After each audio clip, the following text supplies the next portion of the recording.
So welcome to Green Drinks, everyone here. My name is Ginevra. I'm the program director at Sustainable Woodstock. We were founded in 2009, and we're a nonprofit community and environmental action and education organization. We build on Woodstock's legacy as the birthplace of the modern environmental and conservation movement. So you have come to one of our monthly Green Drinks. These are educational events we host typically on the third Thursday of every month to connect people with similar interests and to educate the community about local sustainability initiatives and things they can get involved in and learn about. Right now, our Green Drinks are primarily virtual. This summer, we will be hosting some in-person Green Drinks for topics where that's very relevant. So typically outdoors in-person events. So keep an eye out for that. That's our Green Drinks. I am going to plug next month's Green Drinks, though, while I have you here, which is virtual. It is going to be on cleaning up toxic environmental pollution abroad. Dawn and Annie Smith-Jones provide pro bono environmental assistance to an NGO that is focused on addressing the epidemic of lead and mercury poisoning throughout the economically disadvantaged areas of the world. So they're going to be joining us to discuss some major pollution cleanup initiatives they've been involved in, including in Mexico with pottery glaze using lead, in Senegal with lead poisoning caused by improper recycling, initiatives like that. So we're very excited to have them with us. That'll be next month on the 23rd, I do believe. I'll send it out in an email follow-up. So it's actually quite related to this month's Green Drinks, isn't it? So we're going to get started with tonight's event. I'll just quickly run through how things are going to operate. Right now we are recording, double check. Yes, we are. This is being recorded. So if you happen to show up on my screen at any point during this event, you will be in the recording. So turn off your camera right now if that idea scares you.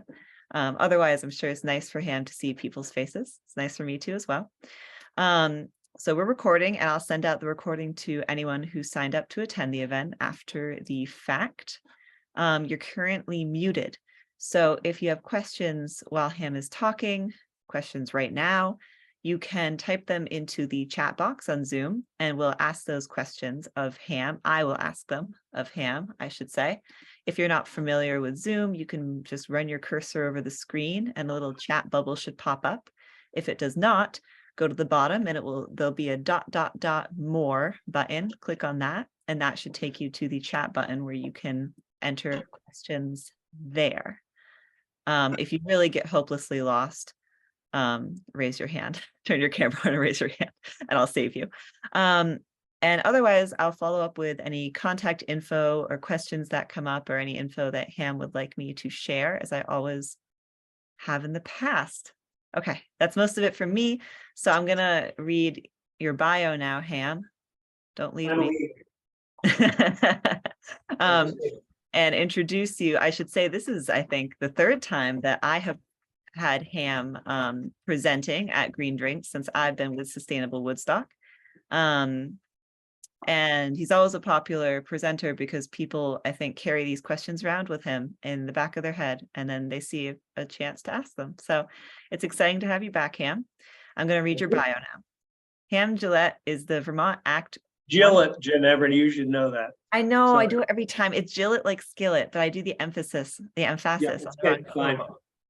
No one can say in my name either. Ham Gillett is the Vermont Act 148 Outreach Coordinator for 2 solid waste districts. He has more than 15 years of experience in solid waste and recycling and is a certified Vermont Master Composter. 30 years ago, he helped start a small solid waste / recycling company when Woodstock first mandated recycling. He was responsible for educating residents and businesses in several surrounding communities about recycling basics. More recently, Ham has sorted through trash on the National Mall, rotting restaurant food waste in South Bronx, and chased a trash truck through multiple red lights in downtown Hartford, Connecticut. He has spoken to numerous schools, businesses, and civic organizations about solid waste, recycling, hazardous waste, and composting issues. So Ham is your go-to guy, and I'm thrilled to have him with us tonight, and I will let you take it away, Ham. Thank you, Ginevra. Thanks for inviting me. And hi, everybody. It's fun seeing seeing a lot of either faces to names that I know but don't know your faces, or faces and names that I do know. Hi, everybody. As I say this, I was just chatting with Ginevra. Usually when I start these things, I say, I'm not going to talk for very long and I want to answer your questions. That's basically why I'm here. So I really am going to try not to talk very long, and so that we can answer any questions, and I'm even can address your frustrations as well, as long as I have something to do with solid waste or recycling or hazardous waste.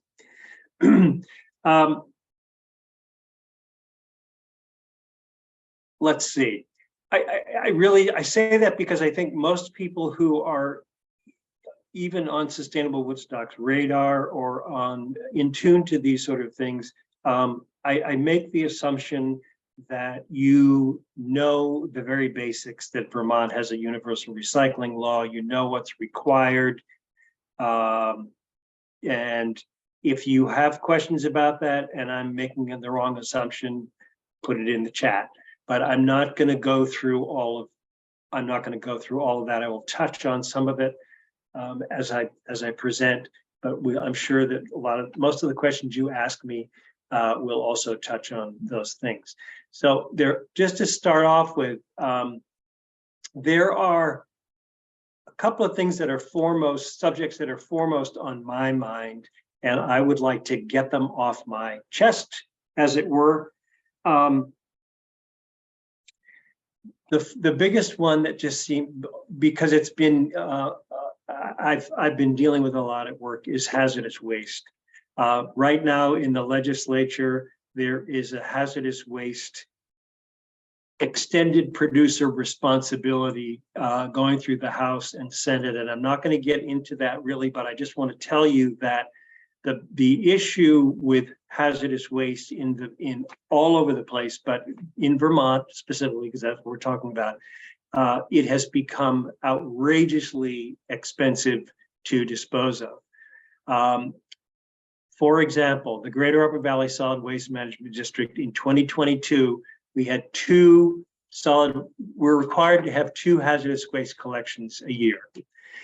And so we had 2. We had one in July and one in September. We paid $82,000 for 2 4-hour events. Now, granted, we collaborated with the town of Hartford on that because we hold them at the Hartford transfer station, but they were a smaller percentage of participants than the number of GUV participants. In September, we paid our vendor $16,000 just for a setup fee. That's for them to bring their trucks, put up their tents, lay out their plastic and their containers. People's eyes bug out when I say that, as well they should. And we just got a letter from the same vendor saying that for 2023, their prices are going to increase 11%. So there are fewer and fewer vendors in the Northeast that are doing this.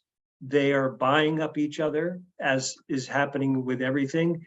There are supply chain issues, there are labor issues, and then bottom line is they drive this material, depending on what it is, all over the country to some place that will take it and burn it in a facility. So there's transportation costs. So I want to urge all of you, and I'm sure, again, most of you are already doing this, but please spread the word. If you need something, a cleaning agent or something to get rid of a wasp nest or ants, try to figure out an alternative to a toxic chemical. It is so easy to walk into a hardware store and there are shelves and shelves of things that you can do it. You can kill wasps with really quick. You can kill weeds in your lawn, whatever. All of that stuff ends up at a hazardous waste facility and we pay to get rid of it. We pay $81,000. So next time you go to a hardware store and you're about to grab for a can of Raid or ant traps or whatever, just think about that. There are tons of things on the website. If you Google alternatives to, how can I get rid of ants in my kitchen? And so that's part of my soapbox. The other part of that is that we take an enormous amount of paint at our hazardous waste collections. I am asking you all, and please spread this word as well, please do not bring your paint to a hazardous waste collection. There are participating hardware stores in Vermont that will take your paint through the Paint Care program. If you Google Paint Care Vermont, you will find a store locator.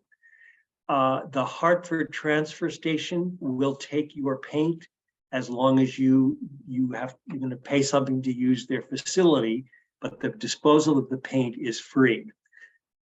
The exception to that is if your paint can is rusted or it's leaking. At that point, your paint can becomes hazardous waste. And then I ask you, please do bring it to the hazardous waste collection. But if it's a perfectly good can of paint, oil or latex or deck stain, it has the label on it, it's not rusted, it's not leaking, please try to utilize one of these stores or the Hartford transfer station. I think it's really convenient if people are bringing stuff to the hazardous waste collection anyway, to just dump it all in the back of your car and have some guy in a white suit take it all away for you. And it's very convenient. But when you think about the labor that's involved in handling all of that paint, they put it all in these gigantic, they're called Gaylord boxes. And they put them in a storage area at the Hartford transfer station. And then a truck from Paint Care comes and picks up all that paint. And I understand that 75% of that paint is reused. So another reason, when you bring it to a hazardous waste collection, it's not going to get taken away in the hazardous waste truck, but it's being handled by the hazardous waste team. And it slows down the process. A lot of you, I'm sure, have been to one of our collections where you sit in line a long time to wait. So it's another reason not to bring your paint. If you have questions about that, please feel free to call me or email me. I'm happy to talk about it further, but I wanted to get that out. Let's see. I did all that. The other thing is my colleague Mary O'Brien, who does my job in the Southern Windsor district, which is from Windsor down to Rockingham. They now have a depot where you can drop off your hazardous waste in the warm months. It's in Springfield. If you don't live in one of the Southern Windsor, Windham County district towns, you can't go. But she tells me that people bring in boxes full of unopened motor oil, Windex, whatever. And when she tells them that, ask them, well, why don't you give this to somebody? It never occurs to people. Or again, it's easier to just bring it in a box and give it to somebody else. But all that Windex is going to be treated as hazardous waste, and it doesn't need to be. So if you've got paint or something in your under your sink that you don't want to use anymore, or you bought too many of them, give them away. Put it on listserv before you bring it all to a hazardous waste collection. Okay, boy, I covered a whole page worth of information here. I told you about the EPR legislation, and then I didn't really follow up on it. But anyway, what's happening in the state is that you're all familiar with Paint Care, and that you can get rid of your electronics, and you can get rid of your batteries, and you can get rid of your fluorescent bulbs.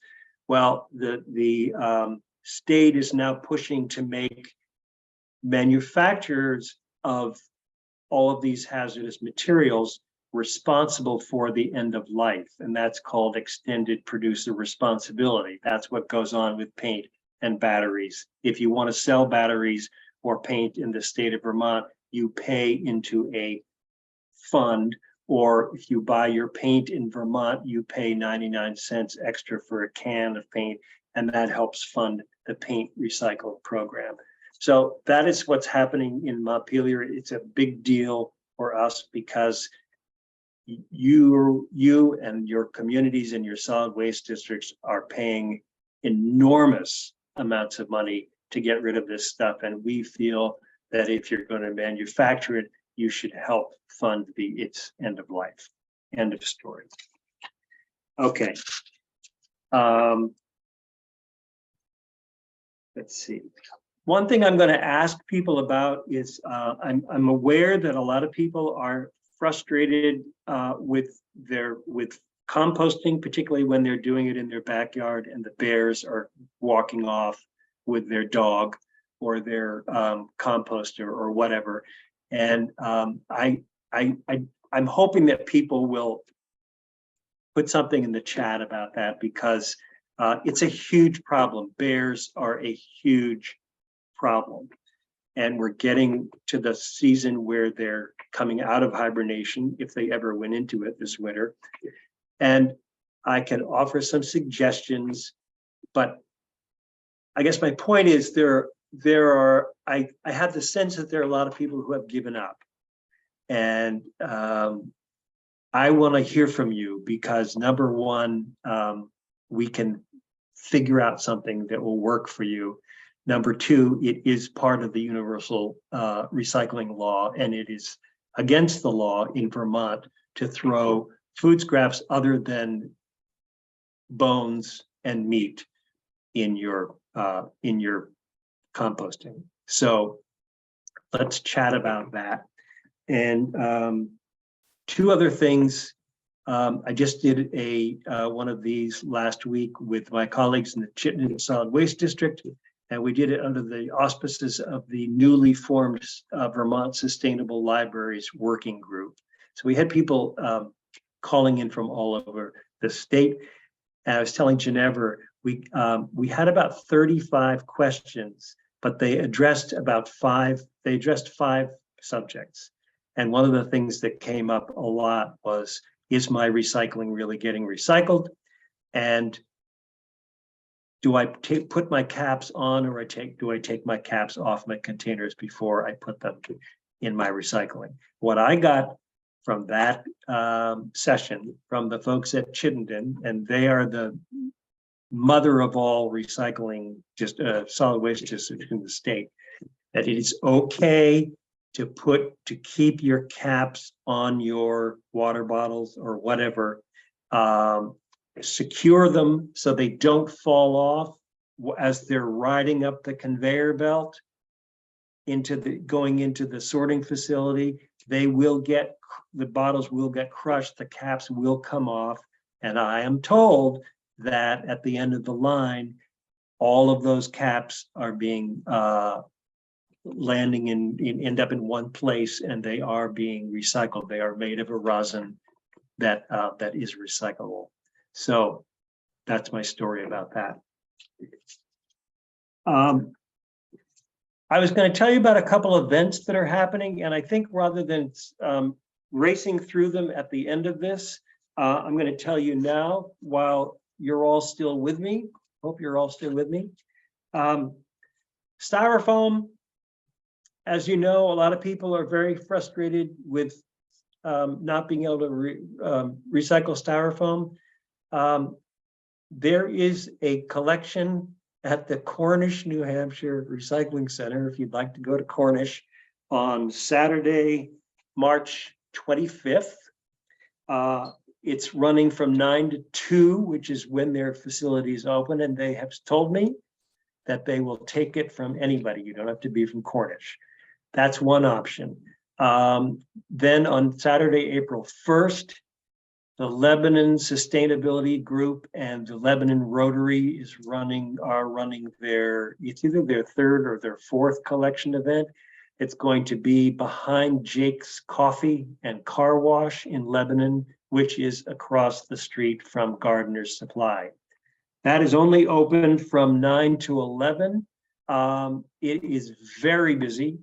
We collect an enormous amount of styrofoam, but you are welcome to come to that one as well. I will be sending out things on the listserv, and there'll be things in the paper probably, but just remember that we're looking for styrofoam blocks, packaging blocks. We cannot take peanuts. We cannot take anything that's soft and squishy. It has to really be, when you look at it closely, it's got the little tiny beads in it. We also cannot take insulating like foam board. So this is packing material only. Again, happy to answer questions if you want to call me or email me about that, but that is April 1st. I have a few composters for sale still. The place where we used to buy them was in Bush Systems. It's in Canada. They are no longer making these, so we couldn't buy any more. They're soil savers. I have 38 in my storage area in Ascutney. If anybody wants one, they're $65. And I may or may not be driving them around in my truck to different towns this year. So let me know if you want one. And one last thing, and I really am going to stop. A week from this Saturday, the 25th, there are two repair fairs happening.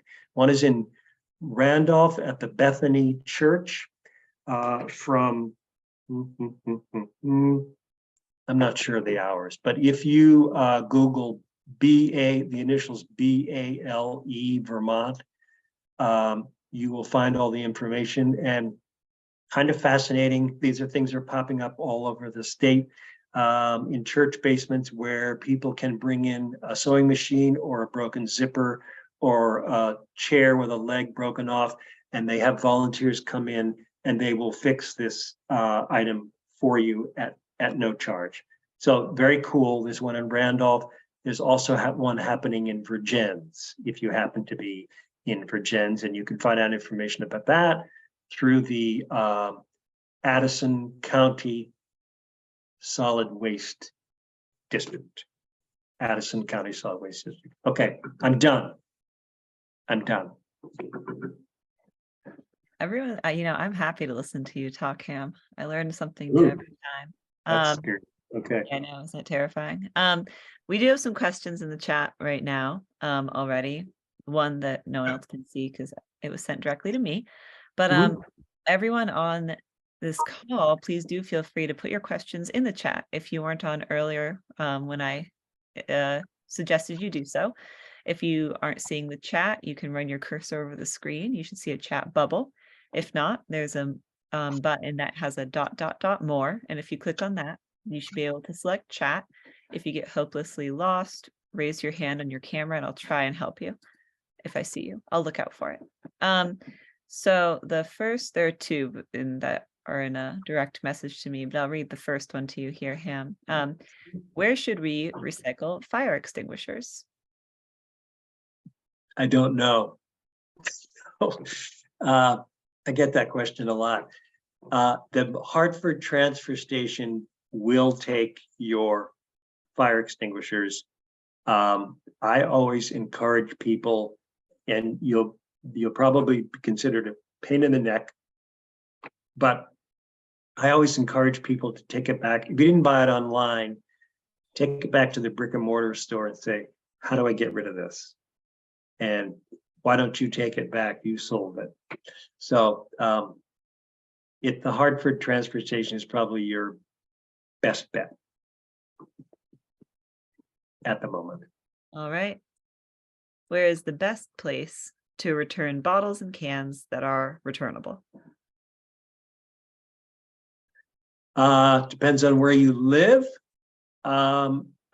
I understand that the redemption center at the Hartford transfer station, they are two completely separate entities.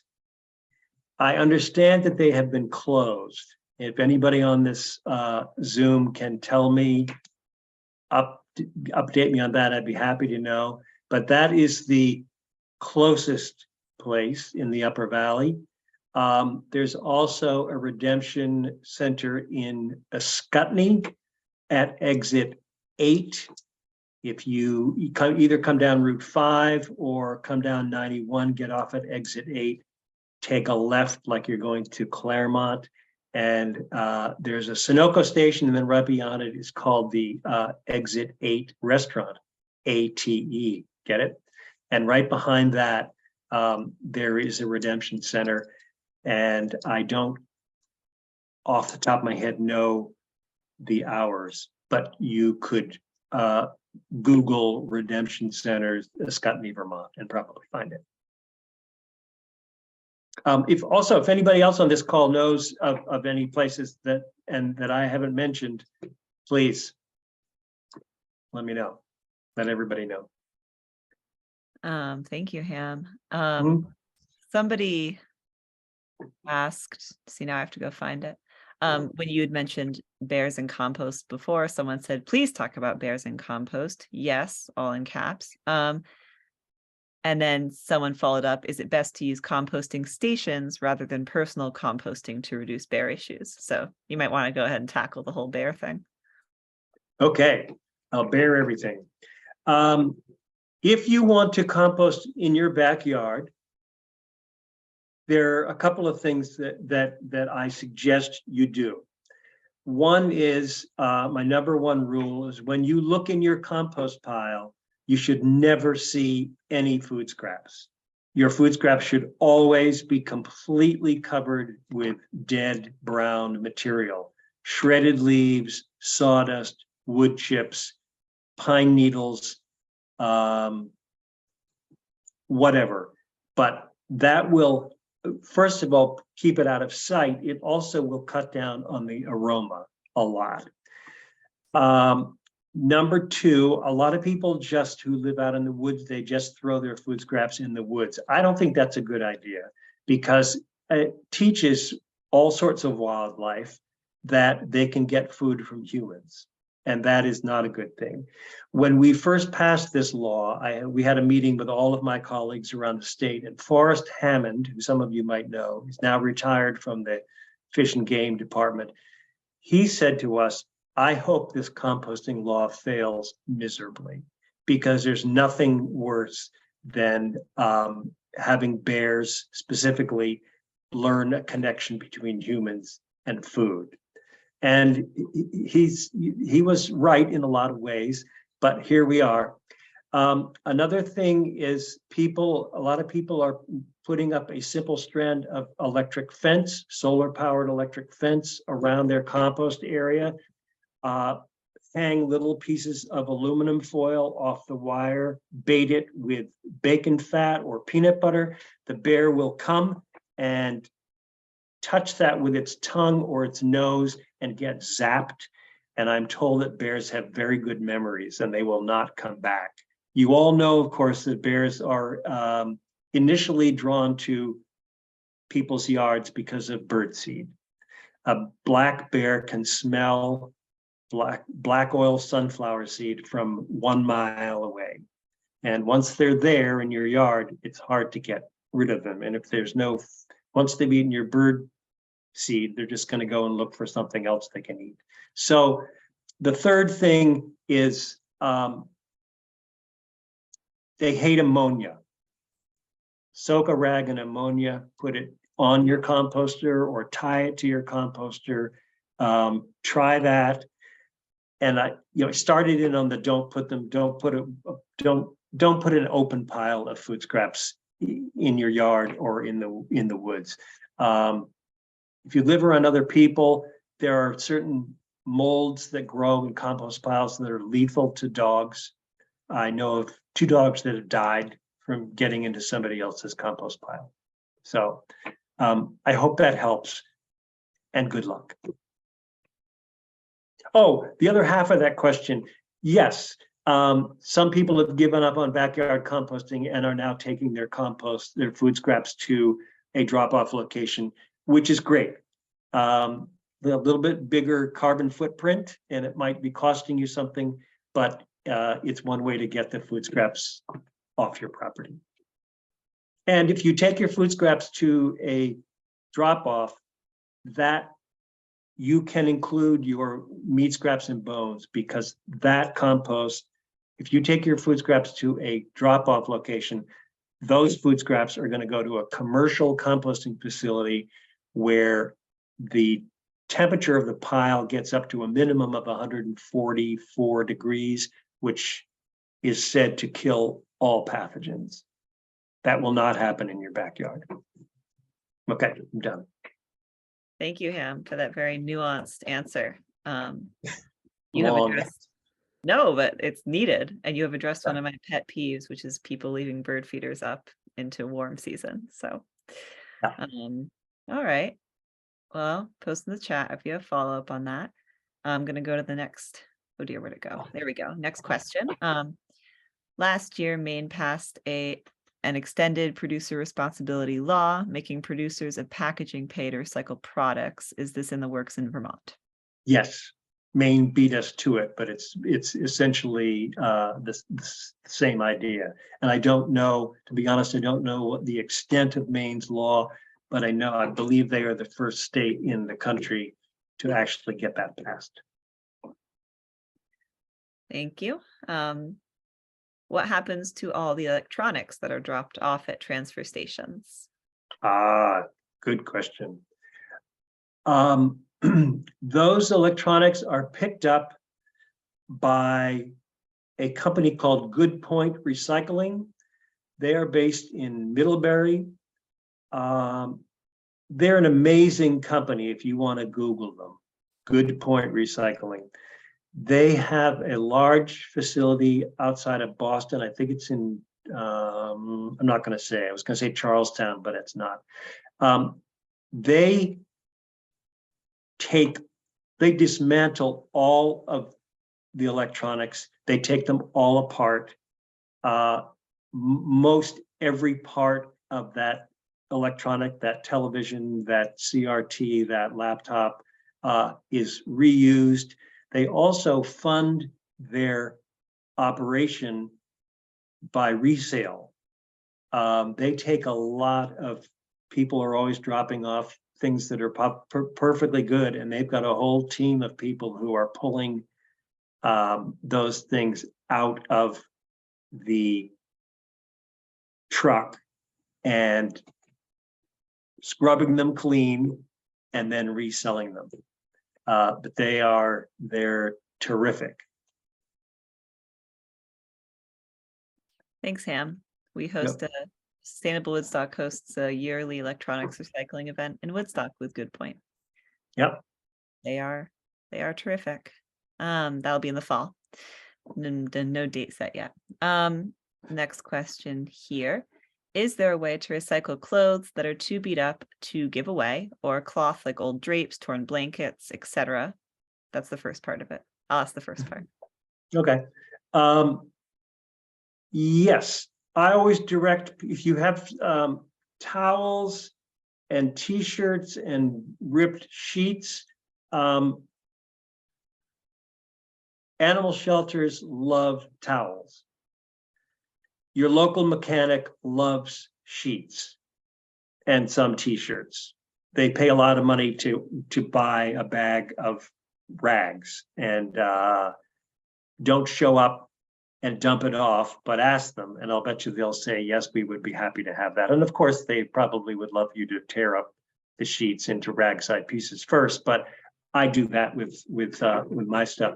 There also, as I just learned this yesterday, there is a new company that's based in New Hampshire. It's called Apparel Impact. You may have seen their clothing containers around. They're popping up everywhere. They have just purchased a company called Helpsy, and they are making once a week pickups in all of their locations in Vermont. They're expanding a lot and quite rapidly. They will take any materials any textiles that are clean. They can be ripped, they can be not wearable, but they will take it. And again, they provide, the guy who owns it is a vet. And so a lot of their clothing goes to vets and a lot more to people in the community who need clothing. So yeah, the textile market is back. It tanked a couple of years ago, and I think it's back. And that's what I would do with it. Salvation Army also, I'm told, will take unwearable clothing. They ask that you clean it and put it in a bag and mark it as such. But again, always good to call ahead and ask. And what was the name of the company that has the bins again? Apparel Impact. Okay, great. Thanks, Sam. The second part of the question is rather unrelated, so I'm asking it separately. Yep.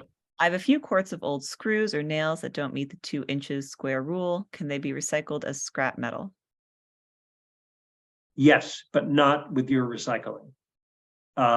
They would need to go to,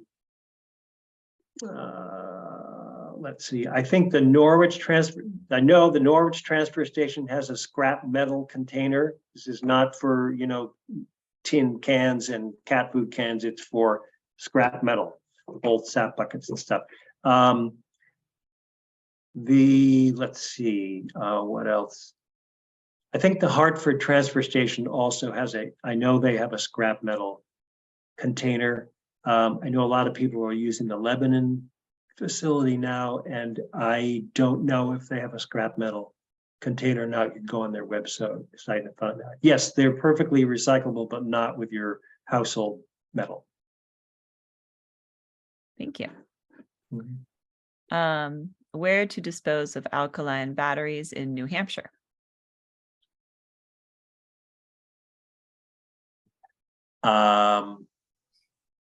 That's a bone I have to pick with New Hampshire. I just went on the Home Depot recycling website yesterday, and I believe that Home Depot takes alkaline batteries. Again, you might want to double check, but I'm pretty sure. I was on there for another reason, and that just happened to fly across the screen. But New Hampshire, unfortunately, is a little bit behind Vermont in special recycling, like batteries and some light bulbs and electronics. They're catching up, but if you have a friend who lives in Vermont, ask them, because there are lots of places in Vermont to recycle batteries. You might also just ask at your local transfer station, see if they will take them. Thank you, Ham. This one is multi-part, but it's in response to your fire extinguisher thoughts. Can Ham tell us more about fire extinguishers? Why go to the store? As an activist, who should we talk to? Management? And then what does the Hartford transfer station do with them, and is there a fee? I believe the Hartford transfer station does charge for them. We, the solid waste district, do not run the Hartford transfer station, and they changed their prices and their policies. So best thing to do is call the Scale House. And if you had a pen, I'll tell you that number. It's 802-295-2673. That is the Scale House. And I hope you all know that the Hartford transfer station has just reduced its hours. I think it's Tuesday, Wednesday, and Saturday. I know it's Tuesday and Saturday. There's another day in there, but that's the number to call to ask them. what they charge. As far as I know, I mean, I have been told that you can empty your own fire extinguisher, that's into a wastebasket or a plastic bag, that stuff is not toxic, and then throw it in scrap metal. Depending on the town, some people will take it, some people won't. It's kind of an ambiguous answer, but try the Hartford transfer station. And I would say, yes, if you walk in and ask for the manager, you're being an activist, but you can be a nice activist and say, my solid waste district won't take this. How can I responsibly recycle it? Also try, Evergreen Recycling in Wilder. I don't know their number off the top of my head, but they're great. They take scrap metal, tires, appliances. Call them, ask Judy. Evergreen Recycling. That's good to know about. All right. We're moving on to telephone poles. What do we do with a telephone pole, creosote, in parentheses, cut up in chunks, and a bag of contaminated soil from the spot where machinery dripped a little hydraulic fluid? Thanks. How about a bonfire? Sorry. You better quit fire joking. That is probably would be considered, I'm not sure. I could research that, but I would call the Lebanon transfer state, Lebanon landfill, and ask them if they would consider that to be construction debris. And I don't really have a good answer for that, but I'm gonna look into that. And I can send everyone who's on this call your email, Ham, if you want. Please do. No, yeah. please do. So if there's more follow-up on that question, I've actually got a few really, really old telephone poles I inherited that I have to get rid of. So I'd love to know the answer to that question. Myself. Can you take styrofoam to the Guilford Solid Waste Center? Yes. Guilford, New Hampshire.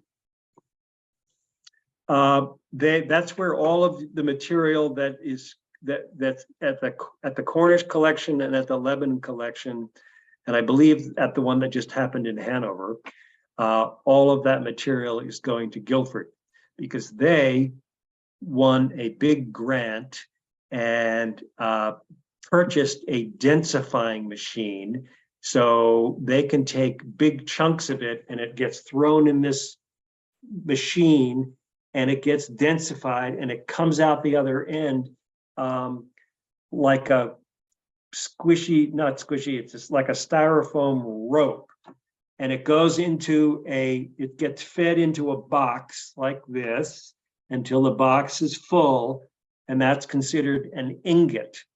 And then those ingots, when they have a truckload of ingots, they get picked up by a company up in Quebec, and all of that styrofoam is made into home insulation.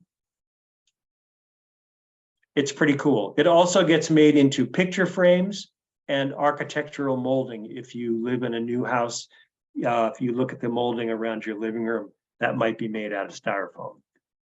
So yes, Guilford will take it. I definitely call them ahead. All right. This is someone throwing out ideas to I think the returnables question we had earlier. The M&M Redemption Center in Randolph is quick and efficient with returnables, and the WRV, White River Valley Middle School, is also collecting for a Yellowstone trip. Great. Thank you for that. Yeah. Next question. What about the thin plastic labels on detergent bottles that, when you read the fine print, say, not recyclable, remove before recycling the bottle? Never heard that one before. I've never heard that before. Basically, do you have to take the label off a detergent bottle? I have never heard that, and I will look into that. Yeah, I don't know if I have either. It's interesting. Linda asked, hi Linda, is there any place/way to recycle textiles? I feel like we covered that in a different question. You might have posted that before we got there, but if you have follow-up, Linda, just like put it in the chat below if there's something Ham didn't touch on. And then someone said, last I knew, Salvation Army accepts textiles labeled, and humane societies take bedding and towels. So you covered that, Ham. Okay. The next question here, what about the metal or plastic rings that separate the bottle from the cap? Leave them on. They'll come off in the process, but they won't. The problem they won't come off. They won't fall through the 2-inch grating on the conveyor belt that takes them through the processing facility. That's the big deal. They will come off in the process of being crushed and blah, blah, blah, blah, blah. So leave them on, and, you know, unless you enjoy taking them off, then be my guest. This Don't is- cut yourself. That's good advice. This is making me think of my other crusade, which is I live very close to the Stratford Organic Creamery, and they do Mhm. not want the plastic tops on those bottles when they are returned to them to refill with milk. So stop doing it. They've told me to make this very clear to everyone. They're just trash, unfortunately, for them when they reuse the bottles. How does zero sort recycling work? Does it work?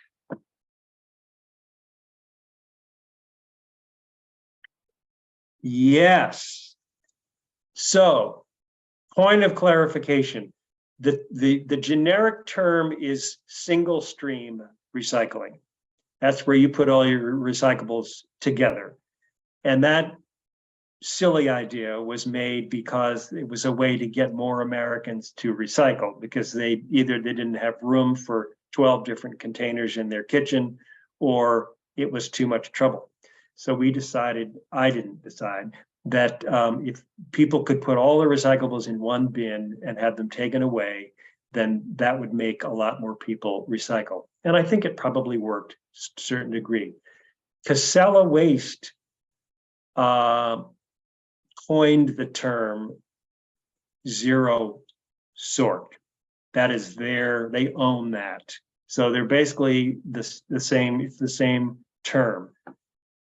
And I've just had a long discussion with Andy Scherer on the Norwich Solid Waste District about this.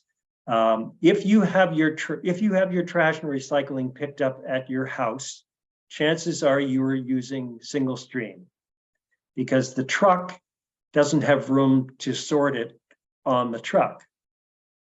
Mary McQuaig, you probably remember back in the day in Woodstock, where Rapid Ray's rancid rubbish removal with Ricochet Roy riding on the right runner board would drive around and throw the trash bag would go in the truck, and then had all the containers on the side of the truck, and Ray would put the brown glass in one and the green glass in the other and the paper in the other one and the cardboard in the other. Those days are gone. So single stream, zero sort is what happens when you get your trash picked up at your house. If you bring your recyclables to some sort of a transfer station, chances are that transfer station is going to ask you to sort it somewhat, like cardboard in one container, mixed paper in another, glass in another, aluminum and tin in another. Now that's basically what single stream is, and it works. It's the only way you can get your trash picked up at your house. Essentially, what I said to Andy is that if you have your recyclables picked up at your house, those recyclables are going straight to the materials recovery facility in Rutland, which is owned by Casella, and all of that material is getting sorted in that building, in the MRF. if you take your materials, your recyclables to a transfer station and you are putting them in separate containers, chances are that that big 40-yard roll-off that you're throwing your cardboard in is going to be hauled straight to a cardboard processing plant and be made into more cardboard. Same with the plastic, same with the tin. So I hope that answers your question. If it doesn't, let me know. Fair. Thank you, Ham. This is a follow-up about the caps on bottles. What about metal caps on glass jars and bottles? Specifically specifically metal caps that have a thin circle of rubber or vinyl to ensure a good vacuum seal. Yeah, I knew someone was going to ask that question. I was hoping it wouldn't come up. I would say leave them on your jar or bottle. All right, I'll trust you. And then I think Tracy, the person who asked about the label before that said, don't recycle this label, it was on the latest bottle of all detergent with the label saying you had to remove the plastic label. That is horrible. Call the company, tell them to stop doing that. I don't mean to joke about it, but you know, that's just like one more. How can you make it even? Let's make it easier, not harder. If the label peels off quickly, great. But how many people are going to stop and read that little writing on that label? And I wonder if it's true everywhere or just in some places. I don't know. That's very odd. Go to their website and send them a letter. This is activist night for you, Ham. Yes, it is. I'm on a roll. I like it. So this one is marker collections at schools, which I was not aware were a thing, actually.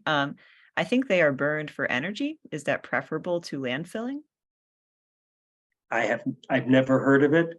And actually I have heard of it, but I have no idea what happens to them. Sorry. I've never heard of it. Interesting. Oh, and Linda followed up on her textile questions. What to do with textiles like small pieces of cloth left from craft, socks not worth darning, stretched out bathing suit. So maybe smaller stuff and stranger textiles like a bathing suit.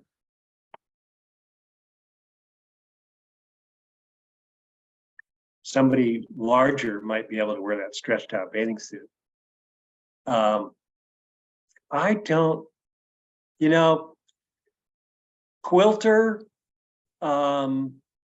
I guess if they're small pieces, put it on the listserv, Linda. If that was Linda, I see that kind of stuff on the listserv all the time. You know, old socks, I guess, throw them away. Bathing suit, probably throw it away. Because there's like a size requirement, you think, for the textile collecting? I honestly don't know. You know what you could do if you want to contact Apparel Impact? They're great people, really small company. Email them, call them and ask them, can I put my bathing suit and my small scraps in here? I'm sorry, I can't answer that because I don't know, but just call them, ask them. Yeah. Speaking of labels that need to be removed, what about the small oval, labels on individual pieces of fruit? I think they are or contain plastic, so cannot be composted, correct? They are plastic. They cannot be composted. Please remove them. I work with some schools, and some of the schools I work with the kids take them off. They're trained to take them off before they put their food scraps in the bin. And they make these gigantic mosaics out of all they're called PLU stickers. So it's a great art project. But no, they're part of the ubiquitous plastic pollution on the planet. They will go straight through a chicken and come out the other end. So please take them off. I'm glad you know that. Is corrugated cardboard recycled differently than cereal box cardboard? Yes, I believe so. And I don't know what the difference is. I know that right now there's the market for corrugated cardboard is big, fluctuates, but Amazon is hungry for cardboard. And so I believe I believe they're sorted differently. I know I believe Norwich has a container just for corrugated cardboard. And then the box board, what I call box board, cereal box board, goes in with their mixed recycling. I'm gonna keep going because we don't have too long left, unless you can stay late. Don't. I heard the black plastic is not desired in zero sort, even if it is number 5, because it cannot be sorted on the black recycling belt. Is that true? So black. Yes, all black plastic has to go in the trash. There's an optical sorter in the recovery facility, and the optical sorter cannot read black plastic on the black conveyor belt. Also, when you mix black plastic with other colors of plastic, it turns everything gross, gray, or black, and the processors don't want it. It's a contaminant. And it's terrible because it's all over the place. I'm sure a lot of places don't. I mean, restaurants, there's a local restaurant that uses it for takeout, and I'll bet you the owners do not know that it's not recyclable because they're very conscientious. And I think they're not aware of that. I need to tell them. But no, black plastic, trash. Thank you. Is it true that only plastic number 1 and number 2 are recyclable? In Vermont, the law requires you to recycle all 1s and 2s. Number 5 plastic is recyclable.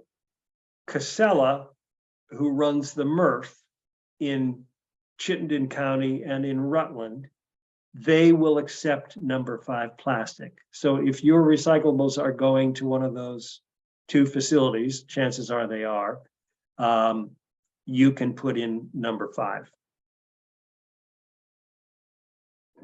That makes sense. Someone says Smartwool has a sock recycling program. I don't know if that's just for Smartwool socks or all socks, but that's interesting.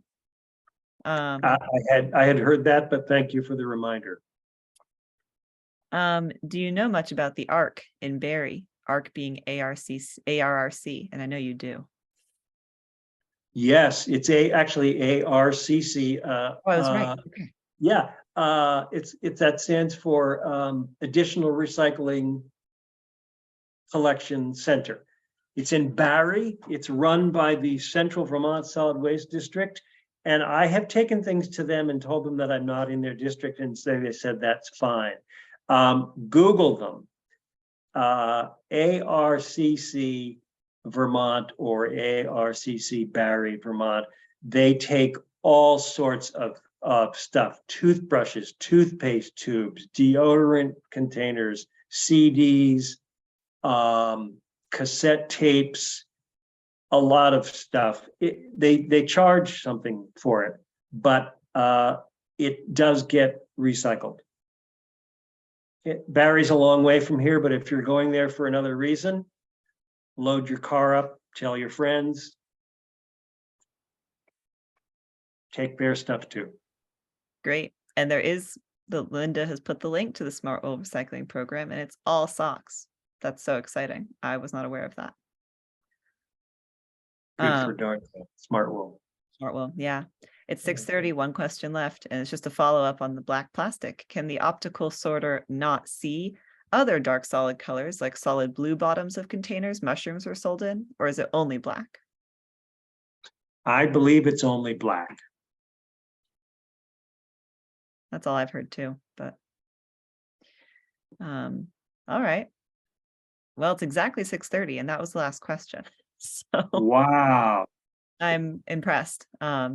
Thank you so much for all these questions, everyone. I learned something, like, honestly, every time we have Ham because of these questions and everything he knows. So that was really helpful. And thank you for coming, Ham.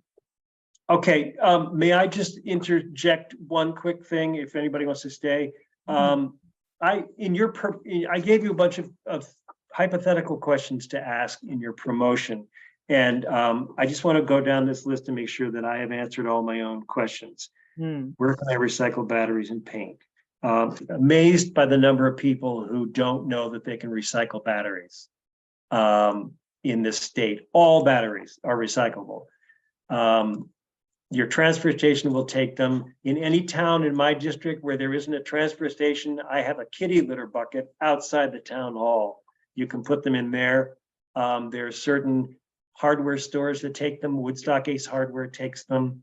The company is called Call to Recycle, with the digit 2. Go on their website. They also have a locator for where you can get rid of them. I'm not going to get into e-bike or e-vehicle batteries, but they're coming and it's a huge issue. Okay, I think that's all. Those are the important things. Thank you, everybody, for showing up. This is great. I'm happy to do these anytime if you want to do one in your town. That's what I do. So I'm happy to, and I'm also always happy to answer questions. Email me, call me, whatever, and I'll try to get you an answer. I will send your email in the follow-up video or email, sorry, tomorrow. And I'll send the video recording link as well to anyone who was here and who couldn't make it. So thank you so much. All righty. Thanks, right. everybody. Good night. Bye-bye.